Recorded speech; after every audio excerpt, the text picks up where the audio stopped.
La Gazette du Togo, une vision sur l'actualité togolaise et sur le monde. Kadou Victor, bonjour. Bonjour Monsieur Pierrot et bonjour à tous les auditeurs de la radio. Bonjour aux fidèles de l'émission D12. Comment vous allez? Je vais super bien. Je sais que il y a quelques semaines ou quelques mois, si ma mémoire ne me trompe pas, vous êtes absenté du pays, vous avez gagné les États-Unis. Comment ça s'est passé le voyage? Oui, ça s'est très bien passé. C'était l'opportunité de revoir la famille, les enfants et tous les amis de l'autre côté et encore de se ressourcer un peu pour continuer la lutte. On sait aussi que depuis quelques jours, vous êtes dans un média tour et vous passez de station en station. Ça aussi, comment ça se passe? Ça se passe très bien. On continue d'en faire. Pensons que c'est très important de continuer à sensibiliser et à redonner espoir à toute la jeunesse togolaise, à tous ceux qui sont engagés, à tous ceux qui traversent des moments difficiles, à toutes nos mamans un peu partout, que la lutte continue, que nous avons toujours cette détermination de continuer à impacter positivement les politiques générales pour que nous puissions être fiers d'un jour à l'autre et puis se sentir togolais. Nous avons vu intervenir la télévision nationale. C'est pas courant aussi que les acteurs politiques, notamment ceux issus de l'opposition, face à la télévision nationale. C'est une bonne chose. Ah oui, je pense que la télévision, elle est nationale. Si elle est nationale, ça voudrait dire quand même que ça doit être ouverte à toutes les couches politiques. Et donc je pense quand même que je félicite ceux qui nous ont invités à partager avec la population, avec le monde général, nos ambitions, nos idées, nos programmes. J'invite ceux-là qui sont aussi issus des partis de l'opposition de pouvoir en profiter parce que c'est une chaîne nationale et c'est le lieu également de préciser que nous devons tous dépolitiser nos mentalités pour pouvoir bénéficier des atouts que nous avons pour faire évoluer nos politiques. Donc sur la télévision nationale, j'espère quand même que tous les aînés des partis de l'opposition auront les mêmes chances de pouvoir s'exprimer. Nous sommes dimanche et ce dimanche, le monde célèbre deux grands événements. D'abord, la journée des enfants, des droits des enfants, et puis aussi le début de la Coupe du monde de football. Nous avons commencé par parler des enfants parce que ce sont des êtres qui nous sont très chers. Vous particulièrement, quels sont les rapports que vous entretenez avec les enfants? Nous pensons, nous le disons à chaque fois que les enfants, en fait, c'est la pépinière de la société de demain. Donc, si nous avons une politique qui ne prend pas en considération les enfants, ça voudrait dire quand même que nous avons déjà échoué. D'autant plus que la couleur que nous voulons donner à notre futur, à notre génération à venir, doit avoir ses racines depuis les bas âges. Donc, pour nous, à la nouvelle vision, nous pensons solidement que développer des programmes, orienter les enfants depuis le bas âge, leur donner leurs droits tout en les rappelant qu'ils sont africains comme nous, qui sont togolais, qui sont d'une race particulière, est très important pour nous parce que nous ne voulons pas également parler des droits des enfants sans pour autant parler de la nationalisation, c'est-à-dire la culture africaine. Il faut que ces enfants-là se placent dans le référentiel africain plutôt. Oui, sachent qu'ils ont leurs droits, mais à côté du droit, il y a le devoir. Quand vous parlez de la race, sans doute que vous faites allusion à la race noire. Vous, vos enfants vivent aux États-Unis. Comment ça se passe quand on est africain? C'est vrai qu'aux États-Unis, il y a des noirs, mais quand on est africain et on vient du continent, et spécifiquement du Togo, comment ça se passe? C'est facile ou pas? Bon, je pense que dès que vous quittez votre pays pour un autre pays, ce n'est pas aussi facile que ça. Oui, je suis certain que, bon, ayant eu la chance de traverser plus d'un continent, j'ai constaté quand même qu'il y a d'autres continents qui sont plus réceptifs que certains. Donc ça permet d'une manière ou d'une autre de commencer à vivre comme chez soi. Néanmoins, étant africain, étant togolais, étant des gens qui veulent également contribuer au bien-être de notre pays, nous avons toujours cette envie, nous avons toujours cet esprit vers notre pays, vers notre continent, et nous essayons à chaque fois de retourner si possibilité hier ou bien d'investir dans le pays s'il le faut, afin que ce que nous voyons de bien de l'autre côté puisse être aussi transposé, transformé ou bien réétabli chez nous. Mais ça n'a jamais été facile d'être complètement dénaturalisé et vivre dans le pays de l'autre.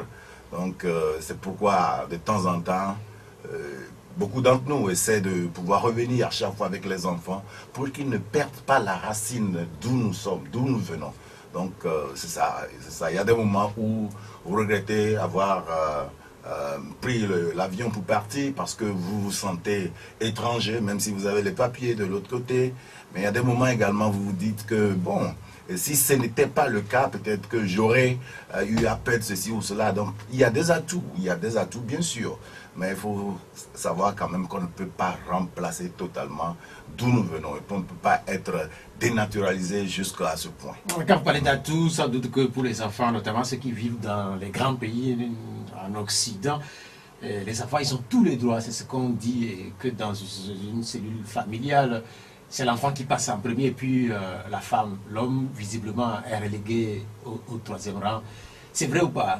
Moi, je pense que des fois, la manière dont nous exposons ces genres d'éléments font croire que nous avons une société africaine qui ne prend pas en considération le droit des enfants. Parce que moi, quand je vois la promulgation du droit des enfants et comment ça se fait, et je me replace dans le contexte africain, à plusieurs reprises, je ne vois pas une grande différence. Sauf que dans les médias, on en parle trop. Sinon, ici en Afrique également, les papas et les mamans responsables, quand ils sont là à la maison, ils veulent que leurs enfants soient en bonne santé, que les enfants soient éduqués, que leurs enfants aient un avenir radieux, et ils savent ce qu'ils peuvent tolérer à l'enfant. L'enfant sait son devoir envers ses parents.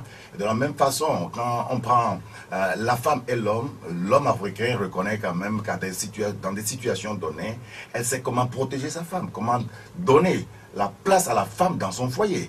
Donc je ne pense pas que c'est quelque chose qui est vraiment très opposé à ce que nous faisons, à la qualité de la famille que nous avons. Mais c'est que peut-être c'est cette publicité-là qui font comme si en Afrique, au Togo, les enfants n'ont pas leurs droits. Oui, ils en ont. Et ils ont également leurs devoirs. Mais quand on parle des droits des enfants, sans doute que si vous passez aujourd'hui dans les rues de Lomé notamment, vous avez ces enfants-là, on se demande s'ils ont effectivement le droit. Si les adultes se rendent compte de leur vulnérabilité, ceux qui sont au niveau des feux rouges. Aujourd'hui, de plus en plus d'enfants se retrouvent au niveau des feux rouges, accomplissent de menus travaux, et demandent de l'argent carrément. C'est une situation que Lomé n'a pas l'habitude de connaître, qui n'est pas connue il y a quelques années à Lomé. Oui, certainement. Les gens trouveront toujours des raisons pour certaines choses. Je sais qu'il y a beaucoup qui souffrent, qui n'ont pas au fait de quoi se nourrir et se retrouvent à ces niveaux. Mais il ne faut pas ignorer également qu'il y a certains qui profitent de ces situations pour en faire des commerces. Et d'abord, si nous voulons avoir des enfants, oui, ben, il faudrait quand même qu'en tant que parents, nous puissions également être conscients que avoir l'enfant seul ne suffit pas. Il faut avoir cette responsabilité, il faut avoir la capacité de prendre soin de ses enfants. Et oui, je comprends qu'il y a des situations des fois qui vont au-delà de nos ententes, qui font que nos programmations humaines ne tiennent plus. Donc c'est pour cela que je félicite d'abord les ONG qui s'occupent de ces gens d'enfants, de ces situations, de pouvoir renforcer, de pouvoir continuer le travail qu'ils sont en train de faire afin que l'humain puisse être, puisse diminuer ces nombres d'enfants dans les rues parce qu'ils sont exposés également aux accidents et beaucoup d'autres choses. Donc, et je profite également de remercier les sponsors de ces organisations pour que ces dérapages, je dirais, de la société puissent être corrigés d'une manière ou d'une autre. De plus en plus d'observateurs évoquent la démission de certains parents, mais on peut se poser également la question sur le rôle de l'État central. Et là, vous citez les ONG, c'est vrai, mais on a l'impression comme si finalement les politiques qui sont menées ne résolvent pas suffisamment cette question des enfants, puisque, je l'ai dit tantôt, il y a de plus en plus d'enfants. En venant là en studio, et à chaque feu rouge, vous avez des enfants qui s'attroupent autour soit de votre véhicule ou de votre moto. Oui, exactement. Quand ça ne va pas, il y a toujours le regard qui est tourné vers les grandes politiques de notre nation. Et si on remarque que le nombre devient de plus en plus pléthorique, cela voudrait dire quand même qu'il y a nécessité que l'État intervienne d'une autre manière. Nous sommes arrivés dans une situation où presque tout est devenu une urgence. Donc, des fois, il faut comprendre que ce n'est pas aussi facile de pouvoir tourner les yeux vers certains secteurs au même moment. Parce qu'il doit avoir des ressources, il doit avoir des ressources financières et des ressources humaines appropriées pour pouvoir faire face à certaines situations. Donc c'est le lieu également en tant qu'acteur engagé en politique pour le bien-être de notre pays de faire appel à ces services spécialisés, de pouvoir repenser, de pouvoir redynamiser ce secteur afin de trouver une solution plus adéquate à cette situation qui devient de plus en plus alarmante dans notre pays et dans la capitale. Vous avez dit que ces enfants sont exposés à toutes sortes de risques, vous parlez d'accidents, mais pas ces temps de crise sécuritaire avec la présence dans la sous-région des terroristes ou des djihadistes. Avoir autant d'enfants dans les rues, cela devient une menace supplémentaire, n'est-ce pas? Oui, justement. Et de ce côté, je reconnais, quand nous parlons tantôt des droits des enfants, ça interpelle les parents par rapport à cela. Dans certains pays, les parents sont très accusés par rapport à la prise de soin de leurs enfants. Donc si cette situation devient de plus en plus alarmante dans un contexte où le terrorisme est en train de secouer un peu la sous-région, je pense qu'il est important que chacun de nous joue sa partition, que l'État fasse ce qu'il doit faire, que les parents le font, que les institutions sociales aussi jouent leur rôle pleinement, parce que ça devient un problème social. Et à un problème social, il faut l'adhésion de tout citoyen. Donc je pense quand même que ce serait peut-être très digne de jeter toute la responsabilité sur un seul acteur. Mais j'en appelle tout le monde, tous les acteurs du développement, des acteurs de la vie sociale, du planning familial, de pouvoir proposer, de pouvoir réagir, de pouvoir s'investir pour qu'on puisse corriger ce tir avant que ça ne soit grave. Est-ce qu'à Nouvelle Vision, par exemple, dans vos programmes, est-ce que vous avez des chapitres qui sont consacrés aux enfants? Vous avez des propositions pour éventuellement cette catégorie de Togolais? Oui, justement. Nous, à la Nouvelle Vision, nous pensons que suite à certaines investigations que nous avons pu faire, nous avons compris que quand les parents n'ont pas assez de ressources, surtout financières, ou d'activités génératrices de revenus, les enfants sont très exposés.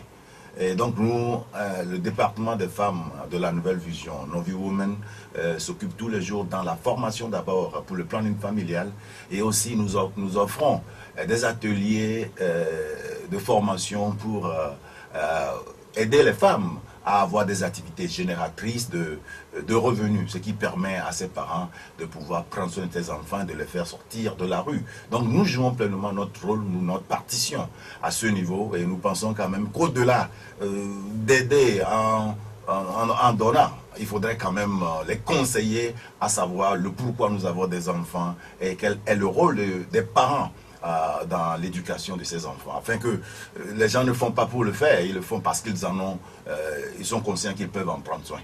Beaucoup parlent d'enfants de la rue, mais la question c'est de savoir est-ce que nous tous, est-ce que nous sommes suffisamment informés du quotidien de ces enfants-là?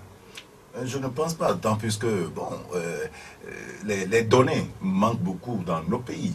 Récemment, avec même, je crois que c'est déjà annoncé à l'introduction par le recensement et autres, il y a beaucoup d'éléments que nous n'avons pas. Les gens n'ont pas de naissance, il y a d'autres qui n'ont même pas d'identité, mais pas de maison, l'habitat n'est pas encore aussi ce que ça doit être. Donc c'est difficile d'avoir des données précises sur la provenance de ces enfants, sur les cas sociaux. Et des fois c'est difficile quand vous venez, vous voulez par exemple agir ou bien aider les enfants en situation de crise sociale, vous vous demandez quelles sont les références sur lesquelles vous allez vous baser pour définir cet enfant en situation majeure de crise. Donc c'est difficile. Et c'est le lieu également d'appeler chacun de nous à comprendre que le développement de la grande base de données pour pouvoir avoir des statistiques fiables afin de pouvoir développer des programmes d'État, de pouvoir développer des programmes de développement qui pourront nous aider à corriger beaucoup de choses est très importante. Donc c'est pourquoi il faudrait l'adhésion de toute la population pour que cette donnée soit d'abord fiable, et soit disponible et permette aux décideurs de faire des planifications. Je vous posais la question sur le quotidien de ces enfants-là, si tout le monde est suffisamment informé, puisque moi-même j'ai été témoin hier d'un événement, et par hasard au niveau de la plage de Lomé, au niveau de Côte-d'Ivoire-Copé, grâce à une invitation d'une bonne volonté. Et ces enfants-là qui vivent carrément au niveau de la plage, leur domicile c'est la plage, ils se lavent là-bas à la plage, ils dorment là-bas, ils font leurs besoins à la plage. Après ça va passer quelques heures au milieu de ces enfants, je me suis posé un certain nombre de questions. Cette catégorie de Togolais qui vit là-bas ou qui se fait là-bas, que deviendra-t-elle cette catégorie dans 10, dans 15, dans 20 ans? Est-ce que les autorités sont suffisamment informées? L'impression que j'ai, c'est un peu comme si les gens ne sont pas suffisamment informés, puisque là-bas, au niveau de cette plage, il y a certaines filles qui vivent là-bas, qui font leurs enfants, et ces enfants aussi vivent au niveau de la plage. Une réaction à ce que je viens de raconter? Oui, justement, parce que moi-même, ça m'arrive très souvent de descendre ma vitre et de parler à ses enfants. Il y a des situations où tu vas voir que l'enfant, en fait, a refusé de pouvoir jouer son rôle à la maison et souhaite avoir le peu dans la rue. Il y a d'autres qui sont réellement dans des cas de besoin. Et comme vous l'aviez dit, c'est difficile d'avoir les données fiables par rapport à cela. Mais à travers des émissions comme la D12 sur les médias, je pense que la lame doit être sonnée, et surtout à nos décideurs, pour que les gens comprennent également quand même que ce sont des enfants qui pourront facilement devenir n'importe qui contre le bien de ce pays, contre la paix du citoyen togolais. Il faudrait qu'on puisse faire quelque chose très rapidement. Donc je pense qu'à travers des émissions comme celle-ci, ceux qui sont spécialisés de ce domaine et ceux qui peuvent faire quelque chose vont aussi écouter et pouvoir agir. Tant plus que la sécurité, ça permet l'évolution. Et quand cette sécurité est menacée par un taux élevé de banditisme qui prend sa source dans la misère, dans la galère, ça devient très difficile dans le futur de notre pays. Nous avons introduit donc cette émission en parlant des enfants, puisque aujourd'hui, 20 novembre 2022, ou 20 novembre tout court, c'est la journée consacrée à l'enfance ou aux droits des enfants. Vous en avez combien? 5. Vous avez 5 ans? Ah oui. Il est de plus en plus conseillé qu'il faut juste en avoir 2. En fait, c'est ce que beaucoup pensent, que parce que le monde est de plus en plus difficile. Quel est votre conseil, vous, par exemple, pour les couples modestes? Moi, je pense que la limitation du nombre des enfants en soi n'est pas la référence. Il faudrait avoir des enfants lorsque vous savez le pourquoi. Il faudrait avoir aussi des enfants lorsque vous êtes rassuré que vous pouvez en prendre soin. Il faudrait avoir des enfants lorsque vous pensez quand même que vous avez un trajectoire tracé pour ces enfants. Donc, quelqu'un peut avoir cet enfant est de trop pour lui. D'autres peuvent en avoir, peut-être 10, peut-être 12, vont faire de ces enfants de bons citoyens pour l'avenir de notre pays. Donc la limitation en soi, pour moi, n'est pas la référence. Donc il faut la prise de conscience, il faut savoir le pourquoi on s'engage à l'avoir. Ce que je déconseille peut-être, ce sont les enfants par accident que nous pourrons avoir ou bien que les gens ont, mais des enfants planifiés, cela voudrait dire quand même que les parents savent le pourquoi ils ont ces enfants. Donc, je ne veux pas opter pour la limitation ou bien en avoir ou pas, mais je pense que si vous en avez, faites de ces enfants de bons citoyens. Il y a quelques années, c'est le président français, Emmanuel Macron, qui portait son regard sur le taux de natalité en Afrique. Il estimait à cette époque-là que les Africains ont de plus en plus beaucoup d'enfants. Ah oui, ça, je pense que les données sont disponibles pour savoir quand même que des fois, il y a des manipulations des données et qui nous font croire en Afrique que nous sommes toujours des dénis. Et le recensement est fait, le monde a 8 milliards d'habitants. En Afrique, par exemple, nous avons combien? Nous avons 800 millions, à peu près 1 milliard pour une superficie de plus de 30 millions de kilomètres carrés. Au moment où, par exemple, les États-Unis, nous avons 300 millions pour une superficie qui représente le tiers de la superficie de l'Afrique. Quand on prend l'Inde, quand on prend la Chine, vous comprenez que quand il y a une situation alarmante par rapport à la natalité, ce n'est pas en Afrique, c'est pas en Afrique parce que, vous voyez, peut-être on peut parler de la gestion humaine, on peut parler de la politique de développement, on peut parler des cas de corruption, on peut parler de certaines autres choses, mais dire par exemple que c'est très alarmant en Afrique d'en avoir au moment où les données sont là pour nous prouver quand même que ce n'est pas encore le problème fondamental de l'Afrique. Je pense que c'est toujours des manipulations géopolitiques. Bien, merci. Nous allons évoquer l'autre grand événement qui commence aujourd'hui, qui est célébré, c'est le football. Je ne sais pas si vous aimez le football. Ah oui, j'étais joueur moi-même. Je suis pas devenu un débailleur togolais, mais quand même, comme tout jeune, très souvent, dans l'enfance, on joue. J'ai joué dans la région des Lacs, où nous avions une toute puissante équipe, hein, Red Star, je m'en souviens. Oui, donc j'aime le football et puis j'applaudis toutes ces équipes africaines qui vont nous faire certainement l'honneur du football. Vous aimez le football, ça c'est déjà une très bonne chose, puisqu'on sait aussi qu'il y a certains hommes qui n'aiment pas le football, parce que depuis qu'on évoque la Coupe du Monde qui commence aujourd'hui, il y a certains hommes qui ne prennent presque pas plaisir à débattre des sujets liés au football. Mais c'est tellement parce que avant, je pense que c'était pas, il n'y avait pas de référence positive quand ton enfant ou bien quand un jeune s'engage dans le football. C'était comme si, ceux qui peuvent jouer, ce sont ceux qui ne veulent pas aller à l'école. Donc ça avait une connotation négative. Et ce qui fait que certains parents n'aimaient pas voir leurs enfants s'engager dans ce domaine. Mais de plus en plus, nous pensons que le football est devenu une profession. L'Africain commence à voir que c'est une profession qui peut réellement changer la vie de plusieurs personnes.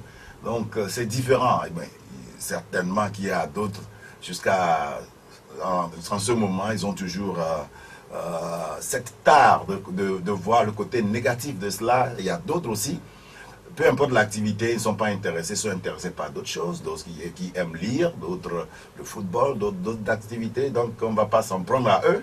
Néanmoins, quand des pays africains commencent un défi mondial où ils vont représenter les couleurs de l'Afrique, je pense quand même que c'est important de pouvoir les accompagner, du moins avec nos prières. Vous avez joué à un certain niveau, vous l'avez dit, attaquant, défenseur, gardien de but. Je suis attaquant, je marque beaucoup. Vous marquez beaucoup de buts. Oui. Et en cas de besoin, je suis aussi dans les poteaux. Oui. Ah. Ouais. Parce qu'à des moments donnés, vous savez, on a souvent deux gardiens, 2, 3. Des fois, il n'y en a pas assez. Mais il faut avoir aussi des joueurs dans les conditions données qui peuvent également jouer des multiples rôles. Donc, en ces moments, on se passait pour beaucoup de choses. Mais mon point le plus aimé, c'est l'attaque, c'est pour marquer. J'en marque beaucoup. Si vous avez joué pour le Togo, si la chance vous avait accompagné à aller plus loin, vous serez peut-être un deuxième Adebayor pour le Togo, on ne sait jamais. Ah, exactement, mais heureusement que peut-être la chance, c'est pas que ça a manqué, c'était dans une autre direction. Et aujourd'hui, je ne m'en plains pas parce que je pense quand même que le désir, la passion, la détermination que nous avons et ce que nous avons entamé depuis plusieurs années pour impacter la vie de chaque citoyen, ça nous donne la joie de continuer tous les jours. Donc on n'a pas peut-être eu notre ouverture à travers le football, mais rassurez-vous, dans l'implication, dans le développement de notre nation, nous sommes fiers quand même que nous deviendrons des références pour notre génération. Qatar 2022, donc c'est à partir de 16h aujourd'hui avec un match inaugural entre le pays organisateur Qatar et l'Équateur. La question c'est de savoir par exemple vous en tant qu'acteur politique, quel va être le temps que vous allez consacrer à cette compétition pour la regarder? Oui, moi, à mon niveau, je dis toujours quand même que c'est important de suivre pour pouvoir comprendre des enjeux au-delà du football que nous regardons sur la télé, la technicité, la planification, l'organisation même, parce que peut-être un jour, on pourrait penser à des matchs internationaux qui vont se jouer dans nos pays au moment où nous aurons cette opportunité de diriger ces nations. Donc c'est important d'en savoir, parce que le développement c'est un tout. Mais au même moment, si l'urgence nous appelle, nous n'allons pas consacrer tout nos temps à suivre ces matchs, mais il faudrait faire l'essentiel au moment essentiel. Donc à la nouvelle vision au milieu d'octobre Côte de Vuitton, je ferai tout pour suivre le match. Néanmoins, je serai disponible lorsque il y a d'autres nécessités qui m'appellent. Sur quelle chaîne suivre également ces matchs-là? C'est aussi l'autre question. Et cette question a été tranchée d'une certaine manière par la chaîne du Togo, Niveau Télévision, qui a eu le droit pour les pays africains francophones. N'est-ce pas une fierté pour le Togo? Une très grande fierté de voir que une chaîne togolaise est en train de diffuser le match de football. Vous savez combien de personnes en Afrique, surtout la jeunesse, qui suit le football. Donc je pense que émanant du Togo, provenant du Togo, ça ne peut être qu'une fierté pour tout citoyen. Donc je félicite la chaîne pour cet exploit. Je félicite tout le Togo même d'avoir accompagné d'une manière ou d'une autre pour que ça puisse être possible.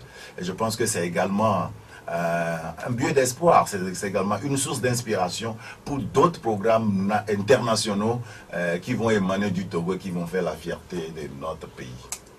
À ce débat-là consacré à qui va diffuser la Coupe d'Afrique, en fait la Coupe du monde de football, et la réponse donnée par Niveau Télévision, la conclusion pour certains, c'est que finalement, de telles grandes choses peuvent provenir du Togo. Exact, c'est de quoi je parle, parce que souvent, on aime pointer du mauvais doigt notre pays, alors que nous sommes des sources d'inspiration pour plusieurs pays.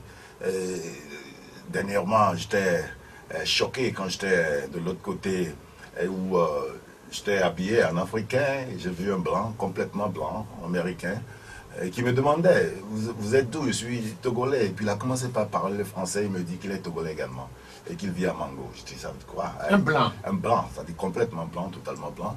Il est togolais, il commence par parler avec toute fierté du Togo, de ce que ça représente. Il dit, ah voilà, peu importe le cas, oui, on traverse des situations difficiles, bien sûr. Il y a des challenges dans notre pays quand même, mais il doit avoir également cette détermination de pouvoir croire en la fierté de notre pays et travailler pour qu'on puisse l'établir enfin. Donc vous voyez que beaucoup de grandes choses peuvent provenir de notre pays, le Togo. Il va y avoir plusieurs nations à cette Coupe du monde de football. Il y a parmi ces nations-là des nations africaines. Il y aura les traditionnels grands pays comme la France, le Brésil, l'Argentine, l'Espagne. Pour ne citer que ces pays-là, l'Angleterre. Vous, quels sont vos favoris? Moi, je pense, bon, d'abord, Ghana à côté, vous savez, des fois, quand ça se passe comme ça, on s'identifie aux pays plus proches. Et donc, tous les pays africains qui vont participer, les 5 pays africains qui vont participer à ce tournoi international, je les supporte. Je pense quand même que c'est une bonne lutte de pouvoir être plus proche, parce que j'ai vu le Ghana faire des exploits Je reconnais que dans le domaine footballistique, des fois, il y a le miracle du sport. Et je pense que c'est possible de voir le Ghana faire beaucoup d'exploits. Oh, il y a le Maroc qui est là, il y a ce pays qui font quand même, c'est pas leur première participation. Mais quand je voudrais me souvenir un peu de ce que nous avions eu comme exploit dans le passé, c'est-à-dire j'ai vu le Ghana qui était jusqu'au quart de finale dans une Coupe du Monde passée, dont je pense, je prie que ce miracle footballistique se réalise une fois encore pour les Africains. Et pourquoi pas aller jusqu'à la finale et décrocher la Coupe du Monde. Beaucoup d'Africains pensent plutôt au Sénégal. Oui, le Sénégal, vous allez voir, le Sénégal, je pense que l'équipe en soi a plusieurs favoris. Néanmoins, j'ai eu à compter sur le Sénégal et le Nigeria. Dans le passé, j'ai vu, oui, l'équipe est costaud, néanmoins, comment dire, il n'arrive pas à faire le miracle sportif. Je ne dis pas que je ne les supporte pas, mais je pense quand même que c'est le lieu de prier pour toutes ces équipes africaines qui vont nous représenter. Pourquoi pas? Je me suis rappelé une fois, ils avaient joué la Coupe du Monde junior où on a presque éliminé les Occidentaux. Donc je pense quand même que l'Afrique a des talents et qui peuvent réellement faire le miracle. On l'appelle miracle aujourd'hui, d'autant plus que l'histoire est là, les données sont là, que nous n'avons pas été plus loin que ça. Néanmoins, ce n'est pas du tout de miracle lorsque nous voyons des équipes françaises qui sont remplies par des Africains, nous voyons des équipes occidentales où tu ne peux pas seulement voir les Occidentaux dedans. Je pense quand même que l'Afrique a des favoris sportifs. Et c'est le lieu de prouver que nous pourrons être unis ensemble et dirigés par nous-mêmes pour pouvoir aller très loin. Donc je compte également sur le Sénégal, je compte sur toutes ces 5 équipes, mais je prie de voir encore les miracles à côté de nous. Il y a le Ghana qui est là, et pour le compte du continent africain, il y a le Cameroun qui est là, il y a le Sénégal qui est là, il y a la Tunisie, et puis il y a également le Maroc. Tous nos voeux de succès puissent accompagner ces équipes-là. Mais quand on évoque le Ghana, puisque le Ghana est à côté, on peut se rappeler, dans un passé récent, en 2006, le Ghana y était et le Togo y était également. Donc, depuis, le Togo semble connaître une traversée du désert, notamment en termes des éliminatoires de la Coupe du Monde de football. Est-ce que vous pensez que le Togo peut retrouver le sommet? Oui, moi je pense que d'abord, la qualification du Togo dans le passé était déjà une preuve que le Togo peut faire beaucoup de miracles, peut faire beaucoup de choses, peut faire choquer le monde entier. Et c'est le lieu également, quand nous parlons du football togolais, de faire un rétrospectif sur ce qui ne va pas, ce qui est l'organisation des équipes, la gestion des équipes sportives qui doit normalement motiver les jeunes à pouvoir se donner, à pouvoir s'engager avec tout nationalisme pour pouvoir décrocher, pour pouvoir faire la différence dans le monde.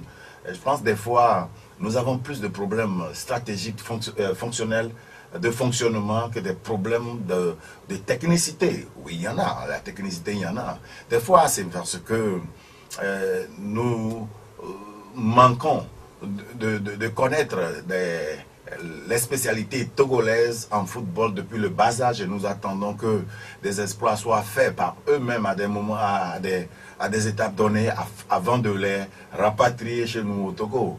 Alors si nous voulons quand même aller loin, je pense qu'il faut investir d'une manière plus stratégique dans le football. Il faut un accompagnement plus rigoureux et il faut une trajectoire très claire pour que le football togolais soit quand même à ce niveau. Ils ont déjà prouvé une fois qu'ils peuvent le faire. Donc je crois que nous avons toute cette possibilité, surtout quand la politique sportive est bien définie devant nous et très encourageante. Nous espérons que les Togolais, tout comme l'ensemble des peuples du monde, passeront un très bon moment, puisque la Coupe du monde de football, c'est tout un mois. La finale, c'est le 20 décembre prochain. Un pronostic qui là est dans un mois pour cette finale? Très tôt comme ça, non, pas encore. Mais on souhaite, oui, je veux voir une équipe africaine à la finale, oui. Est-ce que ça... Bon, d'autres peuvent se demander est-ce que ce sera possible. Je me souviens... Moi-même, je me pose cette question. Oui, les gens avaient dit, bon, le Togo ne sera jamais qualifié pour une phase finale de la Coupe du Monde, mais on a été surpris. Donc je pense que c'est possible. C'est possible de le faire, c'est le souhait. Peut-être quand on veut faire des pronostics sur des données, on va se dire avec le Portugal de Ronaldo, certaines grandes équipes, c'est très difficile de faire des pronostics. Néanmoins, il faut savoir que le football c'est à terre. Hein, donc il n'y a plus de petites équipes dans le monde. Je me souviens de la... Mais c'est vrai, mais c'est pas les petites qui gagnent à la fin. Je sais. Je me souviens aussi je crois que c'était le match d'ouverture entre la France et le Togo. Non, pas le Togo. Comment dire? C'était la France et... La France et le Sénégal. Et le Sénégal. Ouais. Hein, et puis, et la France retournait fraîchement de la Coupe du Monde. Hein, donc nous avons vu au fait l'exploit que les Africains ont fait, du moins pour le premier mi-temps. Donc je pense quand même que c'est possible. Hein, c'est le souhait que j'ai de voir une équipe africaine à la phase finale. Si vous faites référence à la France 2002 avec la victoire des Sénégalais, mais quand vous évoquez le Togo a joué également contre la France avec une première bonne mi-temps en 2006. Oui, c'est de ça que je voulais parler. Au final, le Togo a perdu 2-0. Il nous reste encore 5 minutes pour boucler la première partie de cette émission en attendant les autres thèmes inscrits au programme de cet entretien. Les auditeurs également, avec leurs contributions, leurs questions, leurs préoccupations à soumettre au président du parti Nouvelle Vision, acteur politique. Depuis quelques 2 ans, les acteurs politiques du Togo sont dans une sorte de léthargie. On a l'impression qu'il y a une trêve, qu'il y a une pause. Est-ce que cela vous gêne ou pas? D'abord, est-ce que vous plaisez? Non, moi je pense quand même que c'est une mauvaise lecture de le voir ainsi, d'autant plus que quand cette question m'est souvent très posée, c'est-à-dire entre amis, je me demande, quand vous parlez des activités des partis, surtout de l'opposition, vous parlez de quel genre d'activités? Et il y a d'autres qui ne pensent que les partis de l'opposition n'ont qu'activité, que des marches, que des revendications. Donc c'est pourquoi quand il n'y a plus de marche, il n'y a plus de revendications, il n'y a plus d'opposition opposée, les gens pensent qu'il n'y a plus d'activité. Moi je vois des responsables des partis politiques, des unités des partis politiques qui sont à l'œuvre tous les jours, dans la sensibilisation, dans la formation, dans des propositions. Nous à la Nouvelle Vision, tous les jours on travaille. Donc quand les gens parlent de léthargie, quand les gens parlent d'une pause des partis politiques, je me demande si vous parlez des pauses, des réactions populaires, ou bien vous parlez de quel genre de choses, parce que les partis politiques ont pour nous le rôle des 3 C que nous définissons à la Nouvelle Vision: contribuer, collaborer, contraindre. Donc à tous les jours quand nous suivons par exemple les conseils de ministres avec des propositions faites, quand il y a des analyses, il y a des propositions que nous avons à faire, nous le faisons à chaque fois envers les institutions spécialisées pour en prendre soin afin que ça puisse améliorer la politique générale. Donc quand on parle par exemple des activités des partis politiques, je voudrais quand même que les gens comprennent que ça ne se limite pas sur les marches, sur les réactions, sur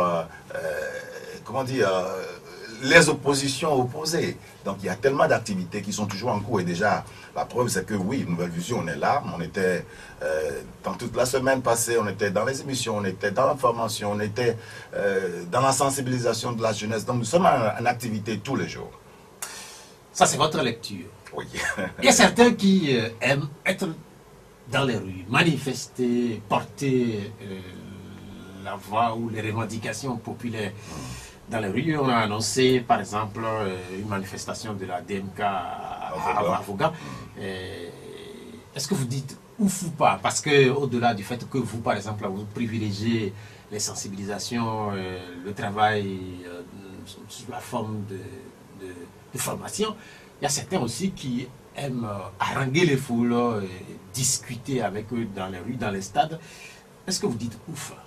Non, je pense que quand nous définissons le rôle des partis politiques en 3C à la nouvelle vision, qui se définit par contribuer, collaborer, contraindre, du moins le troisième C, c'est pour la partie contraignante. Donc ceux qui manifestent leur opposition par rapport au dérapage politique ou bien à des abus ou bien à des situations alarmantes ne sont pas contre l'implication de l'opposition dans le bien-être de notre pays. Mais c'est que nous, à la nouvelle vision, nous ne nous limitons pas seulement à ça, ou bien nous n'utilisons pas trop cette arme de revendication populaire. Nous pensons quand même que plusieurs parmi nos aînés ont emprunté cette voie et nous avons eu à lire les conséquences, les impacts que cela a eu. Et en tant qu'une nouvelle vision, on prône une nouvelle manière de faire les choses, on prône une nouvelle implication pour avoir des résultats plus probants.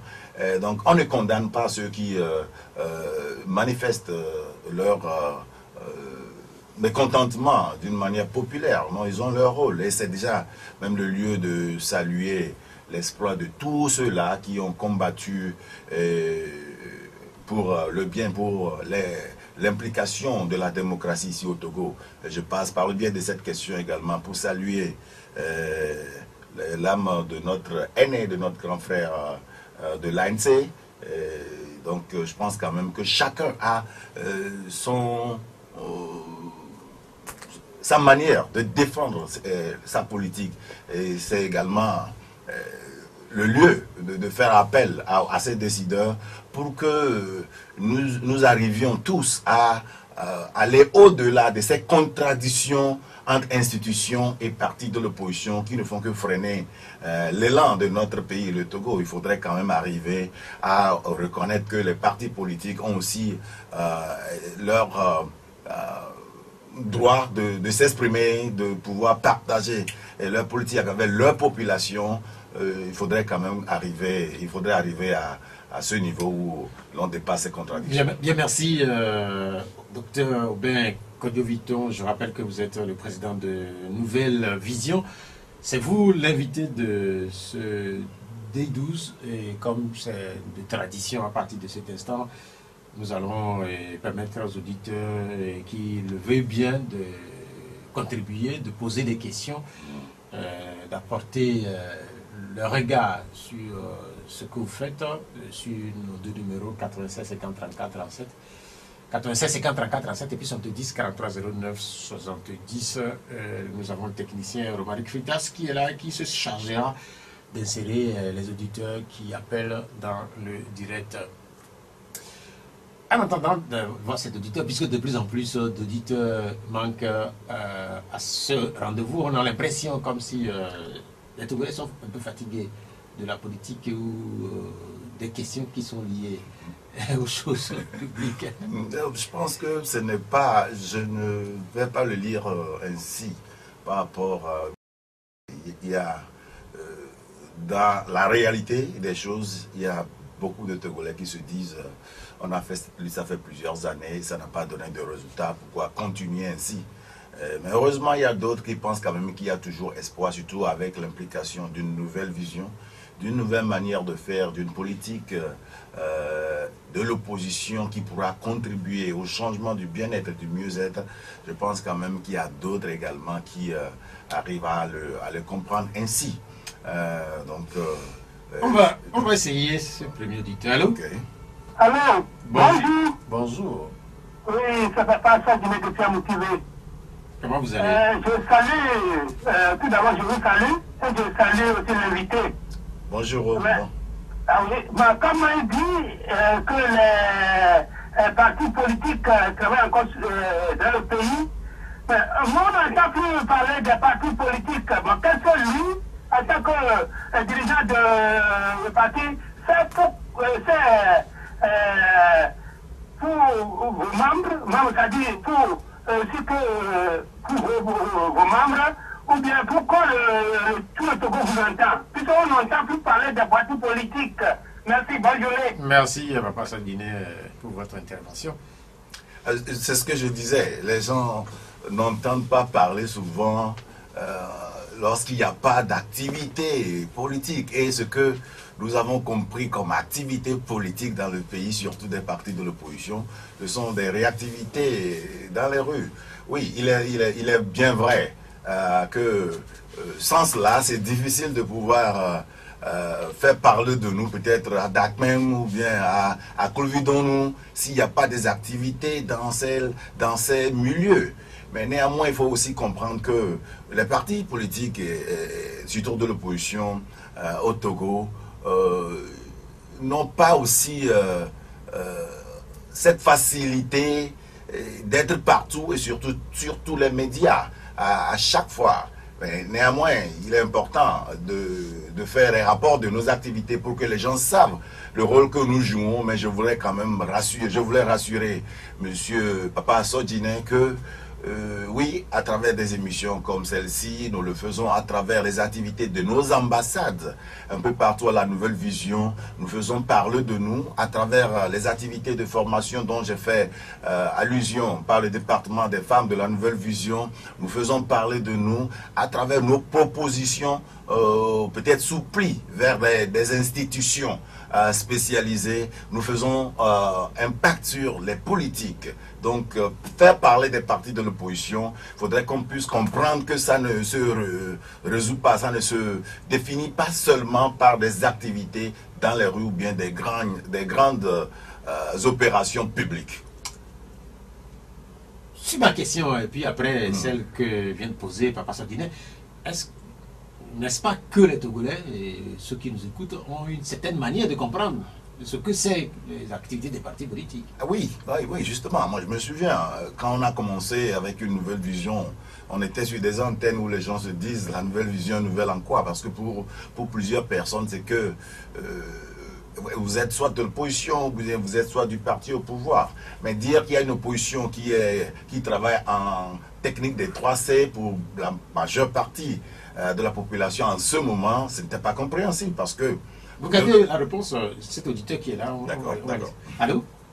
Oui, allô? Oui. Bonjour. Oui, bonjour. Oui, c'est Pelé. Oui, Pelé, allez-y. Ok, je salue notre invité. Bonjour, Monsieur Pelé. Du courage. Merci. Bon, je pense que c'était prévu pour dimanche prochain, au meeting de la DEMCA, et que le ministre a écrit déjà une lettre pour dire qu'il ne faut plus parler des élections passées. Donc il faut maintenant parler des élections futures. Est-ce que en démocratie, si on fait une élection qu'on a déjà dit que la Cour constitutionnelle dit que bon, il y a quelqu'un qui a gagné et qui gouverne. Donc celui qu'on a gagné ne peut plus aller exprimer des élections passées à ses militants pour savoir ce qui s'est passé dans cette élection-là, avant de parler d'une autre élection. À votre avis, comment vous trouvez ça? Merci. Oui, je vais aller directement pour la question de M. Pelé. Moi, je pense quand même que, je vais porter, en supposant que l'élément de la lettre est purement simplement ce que M. Pelé voudrait dire, je pense que ce serait exagéré du côté du ministre de dire qu'il ne faut pas parler des élections passées. Aujourd'hui, je suis sur vos antennes. J'ai été éliminé aux élections présidentielles. J'en parle parce que je pense quand même que ça n'a pas été vraiment comment dire, c'était pas clair. Donc j'en parle, mais je ne me repose pas uniquement sur ça, ou bien me base sur ça pour inciter à une violence donnée. Donc dire de ne pas parler des élections passées, j'ose croire que l'élément de la lettre ne pourra pas être ainsi. Mais si c'est le cas, je pense que ce serait un abus de la part du responsable de dire qu'il n'y a pas nécessité d'en parler. Il faudrait que la DMK, par exemple, fasse état de ce qui s'est passé et de ce qu'ils veulent faire avec leurs militants avec la politique, avec le programme qu'ils ont. Ils doivent avoir cette opportunité de le faire. Maintenant, dans un cadre où il n'y aura pas incitation à la violence, bien sûr, on pourra les conseiller de ne pas inciter à la violence au moment où nous sommes presque à mi-terme d'un mandat. Mais comme il a demandé, je ne serai pas d'avis lorsque on dira qu'il ne peut pas parler des élections passées. Je vais vous lire quand même un extrait de cette lettre du ministre en attendant de vous présenter cet extrait-là. On va avoir un téléphone, allô? Bonjour. Bonjour. Oui, allez-y. Bonjour, monsieur. Je sens que nous, les Togolais, sommes devenus une manipulation ou bien quelque chose pour son gouvernement. Votre téléphone semble nous jouer un sale tour, là. Alors, Oui, maintenant ça va. maintenant ça va. Oui, ça va. Oui. Et le gouvernement togolais, il plaque avec les opposants du Togo. Trop. Disons la vérité. Vous, les opposants aussi, vous trompez les peuples. Soyons soudés et solidaires face à ce régime. Pourquoi vous êtes divisés? Si quelqu'un est divisé, Dieu n'a pas rentrer entre vous, appelez d'autres de faire une bloc pour faire face à ce régime-là. Si on vous fait peur, tout le monde se tait. Vous, l'opposition, qu'on reconnaisse, on prend bord, tout le monde cache. Et nous, les civils, et nous, les peuples, qu'est-ce qu'on peut faire? C'est vous qui avez déclaré que vous êtes président d'un parti politique, que vous faites faire l'effort pour tenir le pouvoir. Vous savez, on n'a pas créé un grand parti politique. Je ne suis pas dans un grand parti politique, mais je défends mon pays. Et vous qui avez écrit dans un papier et signé à la déclaration territoriale que vous devez un président, vous voulez être capable d'aller au présidentiel et le gouvernement fait quelque chose et tout le monde se tait. Moi, quand j'étais en voyage la semaine passée, donc j'ai suivi quelque chose que au moment du éliminatoire du match là, la TVT, si on joue au Togo, la TVT n'a pas la possibilité de nous donner cette image-là. C'est Canal Plus qui doit abonner au Canal Plus. Maintenant, la FIFA a interdit Canal Plus d'utiliser le match. Le match a sorti, a fait communiquer à la Canal, c'est lui qui va à Canal Plus. C'est lui qui a dit, comme c'est lui qui est en train d'interdire le Canal d'utiliser ce match-là. Bozambo. Il ne peut pas plaquer avec ce peuple-là. Les opposants sont soudés et solidaires et c'est pas à ce régime. Si vous êtes fait comme ça, on va vous regarder comme vous êtes les enfants, vous êtes leurs dans le passé. Bozambo, ne raccrochez pas. Vous êtes en ligne là, Bozambo? Oui, je suis en ligne. Oui, mais en fait, sur la réaction de la HAC, vous semblez un peu confondre cette sortie, peut-être à des sorties traditionnelles ou par le passé de la HAC. Là, par exemple, la note de la HAC évoque la question des droits consentis ou qui sont détenus aujourd'hui par Niveau Télévision. Ce n'est pas une question purement togolaise. Ça va au-delà du Togo, puisque vous savez aujourd'hui que les images, pour pouvoir les retransmettre aujourd'hui dans le monde, sont réglementées d'une certaine manière. Et c'est la chaîne du Togo, la New World, qui détient ces droits-là. Ce n'est pas Canal+. On ne refuse pas. Pourquoi on joue au Togo? La Canal aussi a refusé que la télévision FTDS et l'autre là ne diffusent pas ce match-là. Et c'était au moment que la FIFA a sorti que le Canal ne peut pas diffuser ce match, la HAC a sorti. Bozambo. C'est pas que moi, Bozambo, je ne comprends pas. Si la FIFA n'a pas interdit le Canal+, le HAC ne peut pas sortir quelque chose. Ok, c'est noté. C'est ça qui me fait peur.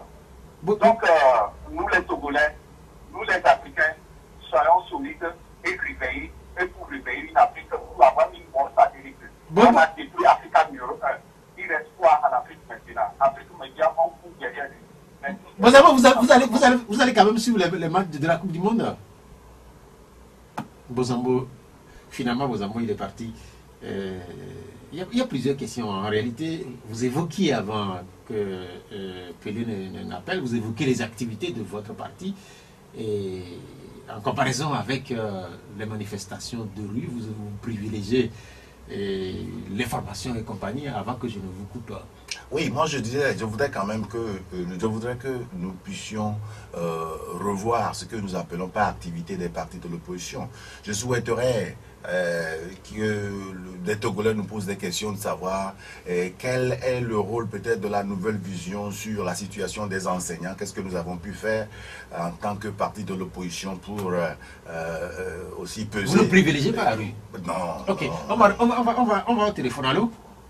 Bonjour. Bonjour. Oui, ici, vous êtes à l'antenne. Voilà, je parle de Metz. Aujourd'hui, c'est plus roi. Et le roi, un roi ne se sert pas, va servir ses sujets. Et le roi, s'il faut se sacrifier, il reste pauvre et il fait évoluer ses sujets. Donc, pour les Congolais, les Congolais sont assez variés, c'est pour ça ils ne réagissent plus à beaucoup de ce que vous dites. Il y a rien qui a pu nous dire on ne va plus bouger les partis politiques autour. C'est-à-dire tout le monde, tout est comment on dit ça, tout est tamisé quoi. Et oui, c'est tout le passé. Le seul parti politique qui n'a jamais collaboré, qui combat le régime là. Pour lui. Et la démocratie, l'alternance. Il l'a fait. Mais c'est compliqué. J'étais sur eux, non? Allô? Ah, maintenant, le terrain est libre. Hein? Madame? Moi, je vais l'expliquer comme ça. On parle rien de bouge. Ah oui, mais le seul parti, ce régime, qui n'a jamais collaboré, c'est juste les... En fait, on est obligé de couper Madame ici, là, et lui demander honnêtement de...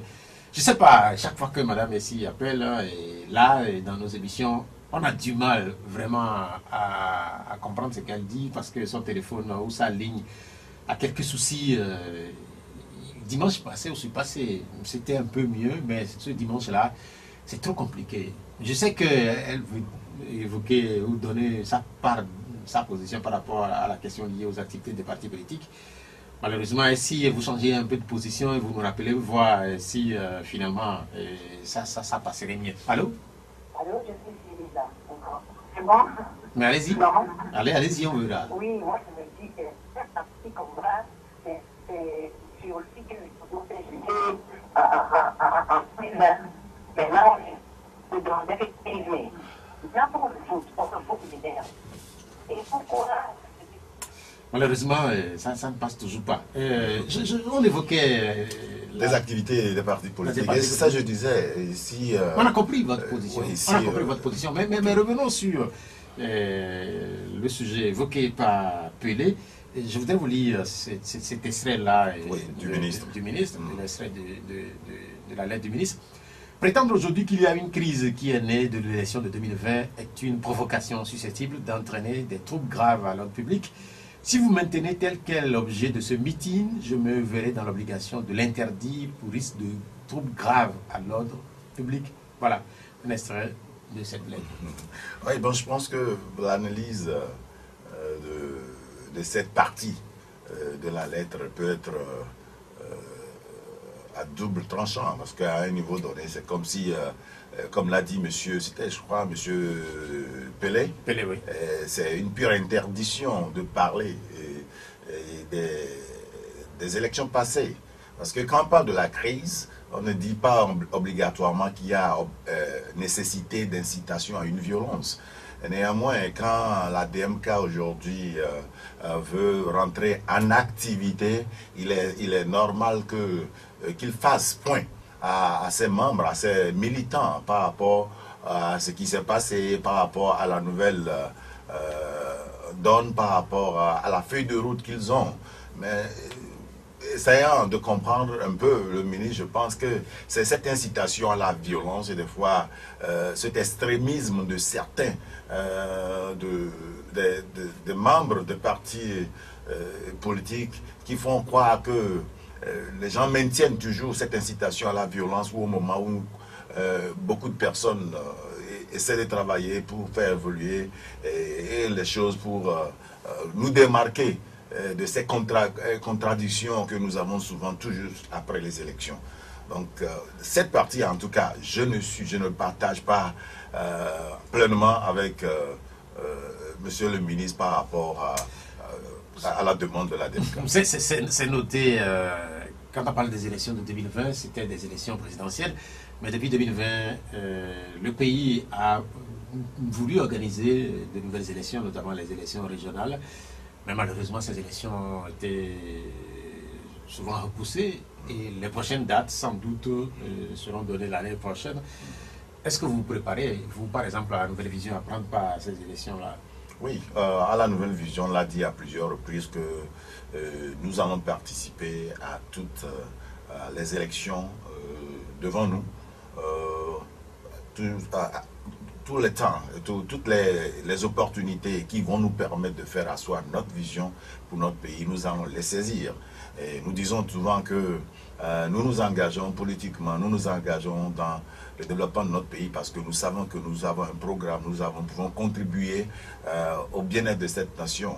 Et donc, tant que le pays ne marche pas, tant que les situations sont toujours si graves pour certaines couches sociales, à la Nouvelle Vision, nous allons continuer à nous battre pour renforcer le développement de notre nation. Quand on parle d'élections, très souvent en Afrique, il y a les contestations. Là, par exemple, nous venons de lire un extrait d'une lettre réponse du ministre à la demande de l'ADM qui a manifesté. Quand on parle des élections, on se réfère très souvent aux grands pays. Les élections sans tâche, les élections qui ne sont pas contestées. Et les États-Unis viennent de faire des élections de mi-mandat. Vous revenez même des États-Unis il y a de cela quelques jours seulement. Comment faire pour que nos élections aussi ressemblent à ce qui s'est fait aujourd'hui de mieux un peu dans le monde, même si on sait que la dernière élection présidentielle aux États-Unis n'a pas été aussi tout clean que ça. C'est ça. Oh non, je pense que des fois, c'est la conception des contradictions de programmes politiques qui font que nos élections ne sont pas aussi claires que cela. Parce que si, par exemple, la définition d'une alternance pour certains est perçue comme une arme contre leur liberté, contre leur vie, contre leur évolution, accepter, passer l'éponge devient très dur. Et de la même façon, nous avons tendance à croire que ce qui certifie des élections en Afrique, ce sont des contestations. C'est-à-dire, à chaque élection, il doit y avoir des contestations, il doit y avoir des revendications des partis qui ne sont pas au pouvoir. Et tout c'est-à-dire, ce référentiel, au fait, définit la nature de nos élections. Mais nous devons dépasser ce clivage. Nous devons reconnaître quand même que même la recherche de l'alternance donnée n'est pas une arme contre un régime donné. Et je vois, monsieur, je crois que c'est Papa Sodine qui demandait si les partis de l'opposition ne doivent pas faire face contre un régime. Si tel est conçu comme la lutte des partis de l'opposition ou bien des partis non au pouvoir, vous allez voir que ça crée, au fait, une contre-attaque à chaque fois, à chaque instant, même sur des sujets où des propositions sont faites d'un parti vers l'autre, les gens voient en ça des dangers. Donc quand les élections, ou bien la perte du pouvoir est devenue un danger, c'est difficile de l'absorber. Donc nous devons faire de cela, au fait, nous devons changer cette culture, cette mentalité de voir des régimes qui perdent des élections se voir en danger. Je pense que ça joue foncièrement sur la qualité des élections que nous aurons à faire dans notre pays. C'est pourquoi nous disons à la Nouvelle Vision qu'il est important de travailler en amont pour que ceux qui auront, peut-être ne seront pas les nouveaux locataires de la gestion des affaires de l'État ne voient pas cette alternance comme des armes contre eux. Il faudrait qu'on puisse arriver à comprendre que nous faisons des guerres de programme dont la finalité est de créer le bien-être et le mieux-être de notre pays, dont la finalité est de renforcer l'économie de notre pays, de préserver la paix de notre pays et de pouvoir créer ce désir en tout Togolais, de cette fierté de s'appeler Togolais. Certains pensent que les États-Unis, par exemple, ont mis beaucoup d'années pour arriver là où ils en sont aujourd'hui. Est-ce que c'est suffisant comme argument? Non, je ne pense pas, parce qu'il y a plusieurs choses que nous pourrons apprendre, que nous pourrons adopter rapidement. Néanmoins, il ne faudrait pas qu'on perde de vue la réalité de nos pays, parce que nous ne pourrons pas essayer de copier intégralement la démocratie des autres pays. Il y a la démocratie à l'africaine que nous devons repenser, reformer, reformater peut-être, pour que ça puisse nous ressembler. Et oui, ici les États-Unis ont mis beaucoup de temps. Aujourd'hui, avec l'évolution des choses, on peut apprendre de l'expérience de l'autre pour aller vite. Donc je ne pense pas que le Togo doit faire le même nombre d'années avant d'arriver à ce point. On pourrait être plus malin, on pourrait être plus actif en puisant de l'expérience des autres pour vite en arriver là. Quand on évoque la démocratie, et beaucoup pensent aux États-Unis par exemple, où il y a tellement de liberté, certains parlent même de liberté sans fin. On se rappelle qu'il y a quelques semaines, beaucoup de Togolais ont encore tenté le jeu à la loterie Visa pour aller aux États-Unis. Comment est-ce qu'on peut expliquer que c'est devenu finalement un rendez-vous important? Oui, de plus en plus de Togolais. Malheureusement, récemment, j'ai discuté avec des jeunes et puis j'avais donné un exemple. Je demandais si on vous propose le visa américain d'une journée ou le doctorat en médecine pour travailler au Togo, quand vous avez le choix de choisir, le choix de prendre un, vous allez prendre quelle serait votre position? Je veux si c'est même un visa d'une heure de temps aux États-Unis, que c'était mieux que le doctorat. Dans ces situations, des fois, vous allez penser que ça fait rire, mais ça exprime l'état de la situation, la gravité de la situation dans laquelle nous sommes. Oui, il y a certains, ils se disent c'est difficile, c'est dur, mais ils ne font rien, ils n'ont rien essayé. Mais il y a plusieurs qui essaient tous les jours, qui se lèvent tous les jours pour chercher à travailler, chercher à alimenter leurs entreprises, chercher à nourrir leurs familles qui n'en trouvent pas. Donc cette situation devient de plus en plus alarmante au point où ça doit interpeller chaque acteur de développement, chaque acteur de la vie sociale.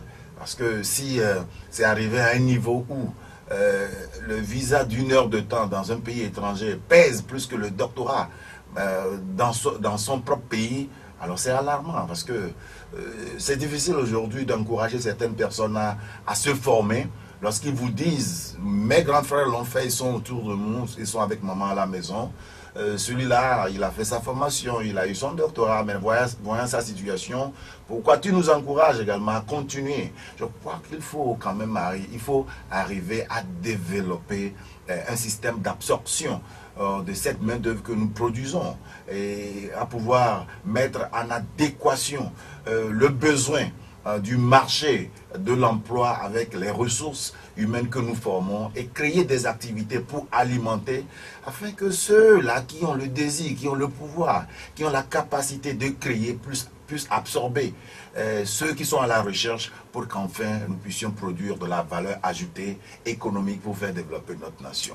À la dernière édition de ce jeu l'autovisa, on a raconté par exemple qu'on a vu un chef traditionnel aller se faire enrôler. C'est dit qu'au-delà même du chef traditionnel, peut-être plusieurs responsables d'autres structures ont tenté leur chance pour aller aux États-Unis.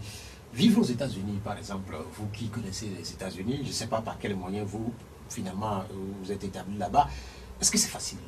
Alors, on avait dit au début de l'émission que ce n'est pas si facile de vivre dans un autre pays, dans le pays où peut-être la réalité ne sont pas les mêmes que chez soi.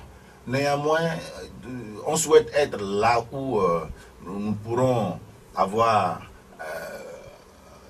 un pâturage vert, où on pourra quand même travailler et être payé parce que nous avons travaillé. On veut être là où c'est sécurisé de vivre, du moins à un niveau donné, où le système sanitaire est adéquat, On veut vivre là où, quand on finit les études, on les valorise, on trouve des emplois.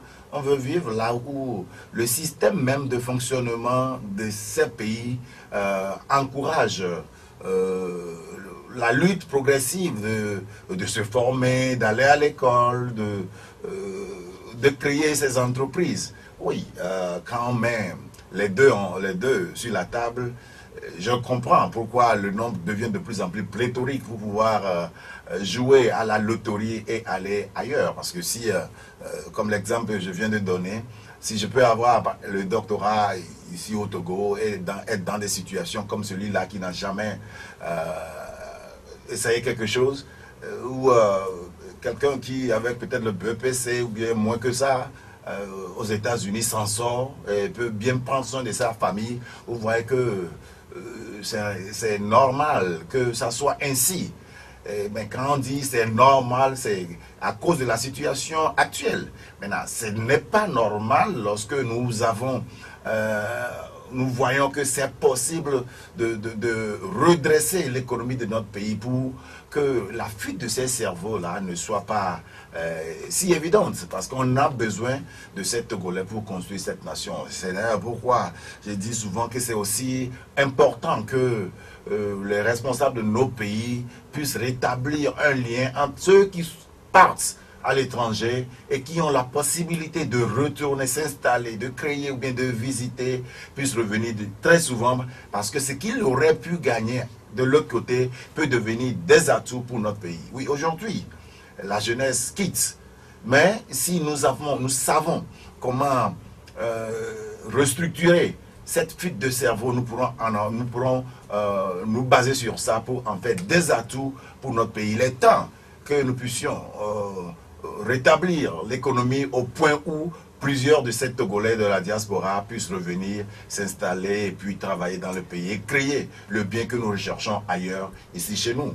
Et je ne veux pas finir cette question sans dire que si déjà certains de nos responsables n'arrivent même pas à se soigner dans nos hôpitaux ici, malgré tout ce qu'ils font, toutes les positions qu'ils ont, et ils sont déjà des références qui encouragent la fuite des cerveaux. Et si nous ne faisons pas confiance à nos institutions, et nous ne faisons pas confiance à nos centres de santé, à nos centres de formation, ici on il y a de quoi encourager d'autres à partir. Exactement, donc je pense que c'est toute une politique qui doit être redressée. Allô? Oui, allô. Oui, bonjour. Bonjour. Oui, il nous reste 15 minutes pour la fin de cette émission. Votre nom? Oui, c'est Atou. Oui, Atou, vous êtes à l'antenne. Je vous remercie pour l'invitation. Je salue aussi l'invité. Merci, monsieur Atou. S'il vous plaît, vous avez fait allusion à la Coupe du Monde et justement vous avez parlé du diffuseur officiel qui est la chaîne togolaise New World TV. Effectivement, en parlant de cette chaîne, j'ai acheté le décodeur depuis le mardi passé et je suis vraiment désolé que jusqu'à aujourd'hui, à l'heure où je vous appelle, mon abonnement n'est pas encore activé. Et je ne comprends pas. Depuis avant-hier, vendredi, je suis retourné vers le point de vente, c'est-à-dire là où j'ai acheté le décodeur, pour me renseigner pourquoi jusqu'à présent il n'y a pas les chaînes sur lesquelles je me suis abonné. Eux-mêmes étaient étonnés et j'étais aussi surpris que je n'étais pas le seul dans ce cas. On était presque 10, voire dépassés. Et je vois que ça ne donne pas une très belle image pour cette chaîne ou bien cette télévision. C'est pas bien. Et je ne comprends pas du tout pourquoi dans ce pays on ne peut pas faire quelque chose qui soit apprécié à 100%. C'est dommage. C'est dommage. Et des gens qui se disent diffuseurs officiels d'une compétition qui commence aujourd'hui. Moi, j'ai acheté mon décodeur depuis mardi, c'est-à-dire le 16. Et jusqu'à aujourd'hui, ce n'est pas encore activé. Pourquoi? Bien, merci à tout pour la préoccupation, parce que là, c'est quelque chose que nous apprenons. Ah et oui. nous n'avons Ah oui, malheureusement ah oui. pas de réponse. Mais si c'est vrai, là, quand même, c'est inquiétant. Mais oui, je pense que, comme il l'a dit, quand les décisions sont prises, il faut créer le système fonctionnel pour que ça puisse être effectif. Et il le dit pour pouvoir faire arranger les choses. Et j'espère quand même que les responsables commerciaux ou bien les techniciens doivent être quelque part à l'écoute pour pouvoir réagir, parce que ça doit faire l'honneur de notre pays et ce serait mieux de tout faire pour que le système opérationnel soit activé, pour que les gens suivent en toute confiance cette chaîne de diffusion. C'est vrai qu'à l'entame de cette émission, vous en parliez comme étant une fierté, cette attribution des droits de diffusion à la chaîne togolaise Niveau Télévision, mais l'information que vient de nous apporter à tout, cette information est quelque peu inquiétante. Nous espérons que d'ici 16 heures, parce que le premier match de cette Coupe du Monde va avoir lieu entre l'Équateur et le Qatar à 16 heures, que tous ceux qui sont abonnés auront accès à cette chaîne et notamment aux images de la compétition. Vous parliez de Patrick Lawson entre-temps, et vous saluez sa mémoire. Patrick Lawson, c'est le vice-président de la ANC, Alliance Nationale pour le Changement. Les obsèques auront lieu la semaine prochaine, une partie vendredi à Lomé et puis l'autre partie à Nehol le lendemain, là où il sera enterré. Est-ce que vous ferez partie de ceux qui iront à ces obsèques? Officiellement, oui, parce qu'à la Nouvelle Vision, nous avons déjà pris la décision déjà quand c'est arrivé, et nous avons manifesté notre compassion envers le parti et la famille par rapport à cela. Et nous avons décidé également de faire partie de ceux-là qui vont saluer les derniers hommages à ce grand homme aussi qui a impacté la politique togolaise. Et c'est le lieu également de féliciter tous ces aînés qui ont quand même ouvert la voie et qui nous ont permis aujourd'hui de pouvoir nous impliquer plus facilement, plus aisément dans la politique de notre pays. On parle de Patrick Lawson, on parlait de grand homme. Il n'est pas seul à quitter la scène ces dernières années. Il y a au niveau par exemple de l'opposition, Eden Kodjo, nous le rappelions il y a une quinzaine de jours, Maître Yovia Bouibo, mais aussi du côté du pouvoir, par exemple, on a perdu Famarina Tchaba ou encore l'ancien ministre Charkondi Agba. Est-ce qu'on est là carrément dans une sorte de renouvellement de la classe politique? Non, je ne pense pas que si nous voulons parler de renouvellement, on va se baser sur la référence de la mort pour le faire. Donc, je crois que ceux qui sont peut-être il est temps, on met ça sur leur âge, peut-être leur évolution, peut-être il était l'heure pour eux de quitter cette terre, parce que nous tous nous devons savoir qu'un jour nous allons nous en aller. Si c'est le cas, oui, mais dire quand même qu'il y a un renouvellement en se positionnant sur la mort, je pense que ce serait trop dit. Mais le renouvellement dont nous faisons allusion souvent, c'est le changement de l'implication politique, le changement de l'élément de la politique que nous faisons, c'est-à-dire c'est ce renouvellement des mentalités qui permet de comprendre que la politique n'est pas la lutte des hommes contre des hommes, mais c'est la lutte... Vous parlez de l'approche? Oui, de l'approche, où la finalité a pour fondamentaux la création d'un Togo prospère. Donc c'est ce renouvellement dont nous faisons souvent allusion. Mais pour ceux que nous avons perdu, le cas de Maître Agbouibo ou bien de l'ex-ministre Kondi et autres, nous saluons leur mémoire parce que nous avons quand même eu ces noms comme référence dans la politique, même si tout n'est pas au vert. Nous pensons que ces aînés nous ont donné inspiration de nous engager politiquement. Vous parlez de grand homme, carrément. Oui. En quoi il est grand, Patrick Lawson? Et quand vous êtes dans un pays où on appelle le nom de quelqu'un, ça donne une référence, ça veut dire qu'il a fait un impact.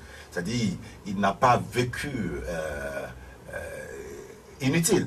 J'ai eu à échanger avec plusieurs personnes sur la qualité de l'homme par rapport à sa politique, à sa vision de la politique, et puis à son calme politique. Et je pense quand même que plusieurs personnes ont fait témoignage. Nous n'avons pas eu cette opportunité d'échanger directement avec lui à plusieurs reprises pour évaluer ce qu'il a fait, mais déjà quand il y a des références dans l'implication politique, je pense que c'est une opportunité pour nous qui avons suivi l'engagement politique de croire que c'est possible. Si tout se passe bien, dimanche prochain, nous aurons une émission spéciale consacrée donc, à Patrick Lawson. Il sera enterré la veille à Anéros. C'est une émission que nous mettons encore sous des conditions, parce que si nous avons les invités et si le temps le permet, nous aurons une émission spéciale avec des invités issus notamment des rangs du parti aux couleurs orange et noir, l'ANC. Il nous reste donc environ 5-6 minutes.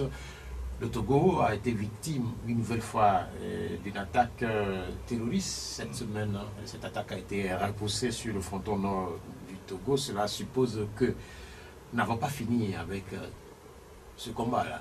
Ah oui, c'est justement la raison pour laquelle quand on parlait en début d'émission des enfants de la rue, et quand on parlait de la situation socio-économique de notre pays, c'était important pour nous tous de nous engager, parce que quand nous sommes menacés dans la sous-région, cela voudrait dire quand même que nous devions tous prendre nos dispositions pour pousser loin de nous ces attaques terroristes qui ne feront rien que de rendre plus faible l'économie de notre pays. Donc j'en appelle à la vigilance de tous les citoyens et félicitations à ces hommes habillés qui à chaque jour ils sont au front pour protéger notre nation contre ces fléaux. Donc c'est le lieu également de pouvoir alerter nos ambassadeurs dans le septentrion surtout. Je ne dis pas que l'attaque peut n'être que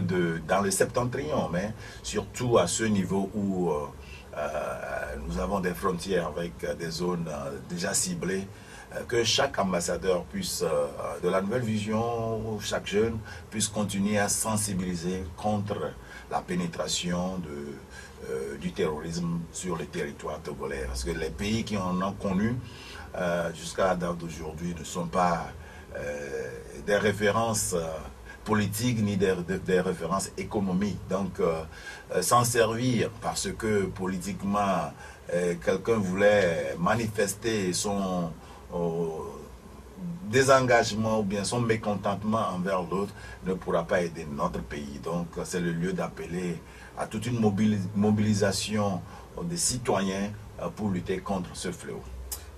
On a l'impression, ou on constate que c'est un fléau qui a la peau dure visiblement, puisque au-delà même du Togo, c'est toute la sous-région ouest-africaine qui est sous cette menace-là. Mais curieusement, les États-Unis qui sont là, la France également présente dans cette zone. Ces grands pays, à un moment donné, on a pensé que leur présence seule permettrait à ce qu'on puisse rapidement soit venir à bout du phénomène ou soit le circonscrire. Mais on constate que c'est un phénomène qui progresse lentement et qui visiblement touche de plus en plus les pays côtiers. Oui, les données sont là. Si vous avez ces pays qui se sont engagés dans la lutte contre le terrorisme à côté de nous pour plusieurs années, et c'est comme si à chaque moment leur présence doit être justifiée par des manifestations terroristes. Donc c'est pourquoi il est possible de repenser même à ces alliances pour voir si quelque part géopolitiquement ça ne joue pas contre nous en puisant un peu plus sur ce que nous avons comme ressources dans nos sous-sols.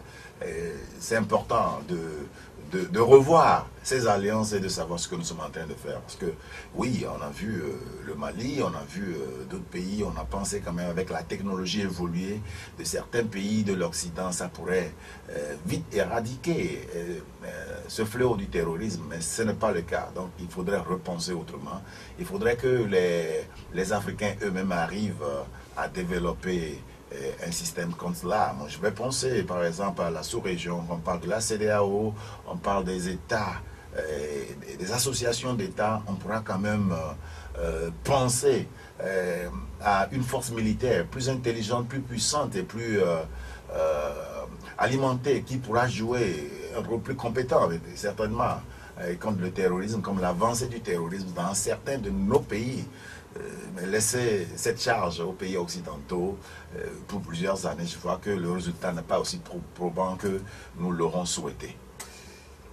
Nous allons finir cette émission en revenant au football parce que j'ai eu d'autres réactions également par rapport à l'intervention d'Atou, les inquiétudes qui sont là, qui sont celles portées par certains qui sont déjà les abonnés de la chaîne togolaise qui va devoir diffuser les matchs de la Coupe du Monde. Je ne sais pas sur quelle chaîne vous, par exemple, vous regarderez ces matchs. Oui, c'est sur la New World TV. Sur la New World TV.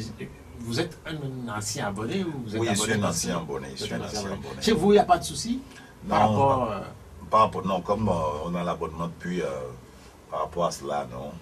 Du moins, jusqu'à à l'heure où on a quitté la maison, on n'a pas eu de soucis. Et j'ose croire que ceux qui en ont, les techniciens vont rapidement, pour qu'à partir de 16 h, tous les Togolais qui sont abonnés soient contents de pouvoir s'abonner à la chaîne qui fait la fierté de notre pays.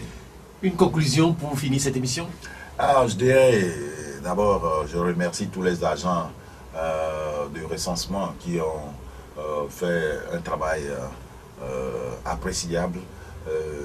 Et je lance encore cet appel à tous ceux-là, des décideurs de ce domaine, pour que prochainement nous puissions analyser les impacts, nous puissions analyser les handicaps que nous avons eus à travers ce recensement, parce que un 5e recensement général de l'habitat et puis de l'individu, j'aurais souhaité que ça soit plus programmé, ça soit plus effectif que cela, parce que les retours que nous avions eus par rapport à la préparation n'ont pas permis à plusieurs de nos compatriotes de d'abord comprendre la nécessité du recensement et de pouvoir y participer. Donc merci à ceux qui ont fait le travail, mais le plus grand travail reste à venir, car nous avons besoin de ces données pour faire de meilleures planifications. Merci à tous ceux qui ont participé et à tous ceux-là qui, tous les jours, soutiennent la vision, la nouvelle vision. Nous sommes toujours disponibles à écouter vos apports et les bras ouverts à travailler ensemble pour le bien-être de notre pays. Docteur Obengo de Victor, merci d'être venu. Je rappelle que vous êtes le président de Nouvelle Vision. Cette émission, elle s'achève. Merci à Romary Fentas pour la mise en onde technique. Je suis Pierre Ouattiobé. Bonne suite de programme. Sur Pyramide FM. Au revoir. La Gazette du Togo, une vision sur l'actualité togolaise et sur le monde. Rejoignez-nous sur le www.lagazettedutogo.com ou sur nos comptes Facebook, Twitter et YouTube. Pour tout contact, écrivez à contact@lagazettedutogo.com ou appelez le 92 80 88 53. La Gazette du Togo, c'est l'information en continu.